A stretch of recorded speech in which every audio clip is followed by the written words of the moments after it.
नमस्कार, श्री स्वामी समर्थ. मी मनीषा. स्वागत आहे तुमचं माझ्या नवीन ब्लॉगमध्ये. चला तर मग आजच्या ब्लॉगमध्ये काय स्पेशल, तर आजच्या ब्लॉगमध्ये आहे वांग्याची भाजी.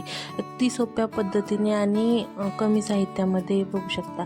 तर वांग्याच्या भाजीसाठी मी इथे खोबरं, लसूण, आलं आणि कोथिंबीर याचं वाटण करून घेतलेलं आहे. त्याचबरोबर मी एका ताटात वांगे धुवून घेतलेले आहेत आणि थोडंसं पाणी टाकलेलं आहे. त्यामध्ये थोडंसं मीठ टाकायचं, कारण की वांगी कापले ना, जी काळी आपण जर साध्या पाण्यात ठेवली तर ती काळी पडतात.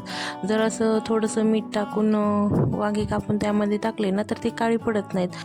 जेव्हा आपल्याकडे वेळ कमी असतो ना आणि त्या वेळेमध्ये काहीतरी करायचं असतं ना, तेव्हा हे पटकन रेसिपी लगेच तयार होईल.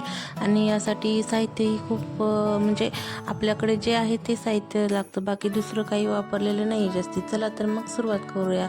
तर मी गॅसवर कढई तापत ठेवलेली होती, त्यामध्ये तेल तापलेलं चांगलं. त्यात मोहरी, जिरे टाकले, त्यात खोबऱ्याचं, लसणाचं वाटण टाकलं, नसं लाल चांगलं परतून घ्यायचं.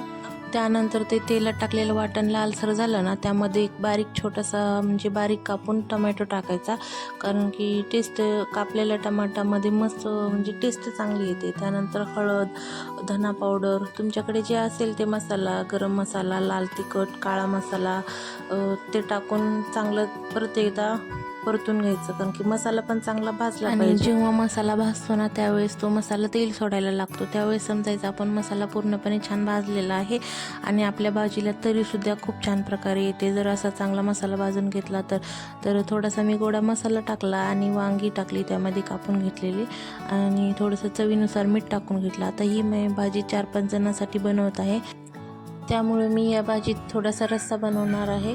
तुम्ही पाहिजे तर नॉर्मल पाणी टाकून फक्त वाफवून पण घेऊ शकता, खूप छान लागतं तसं पण.